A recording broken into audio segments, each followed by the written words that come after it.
Meron nga palang isa sa mga pinakasulit na kainan dito sa Biñan, Laguna. Sa halagang 245 pesos lang, matitikman nyo na ang kanilang napakalaking crispy pata meal.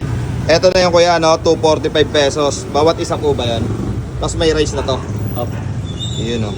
Kasama na nga din pala rito ang masarap na kare-kare soup at rice at good for 2 person na rin, kaya talagang sulit na sulit. Matatagpuan lang ito sa Inasal Express, Langkiwa, Biñan City. Madali lang din itong hanapin gamit ang Waze o Google Maps, kaya siguradong hindi kayo mahihirapang puntahan. Bukod sa bago nilang menu na crispy pata, ay meron din silang chicken inasal at liempo na sobrang lambot, juicy at puno ng lasa sa bawat kagat. At kung mahilig naman kayo sa sabaw, dapat nyo rin tikman ang kanilang bulalo na may napakalambot na karne. Kaya talagang perfect nga pala yan pang comfort food. Isa nga din pala sa mga magugustuhan nyo dito yung kanilang sauce para sa kanilang crispy pata. Sobrang lambot nga pala ng crispy pata nila at kita nyo naman sa video. At ayun na nga din pala guys, no? Kaya kung naghahanap kayo ng kainan na masarap at sulit at budget friendly, isa ang Inasal Express sa mga dapat nyong bisitahin. So paano guys, hanggang dito na nga lang din po pala tayo. At kung nakukulangan man kayo sa impormasyon ko, ay ilalagay ko na nga lang din po pala sa comment section. Sa mga gusto nga rin po pala magpa-promote dyan, PM nyo lang po ang aking FB page. Basta support local lang tayo at wag sa sugal. So yun lang.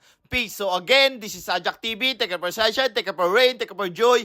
Ingat, salamat, bye-bye, bleh!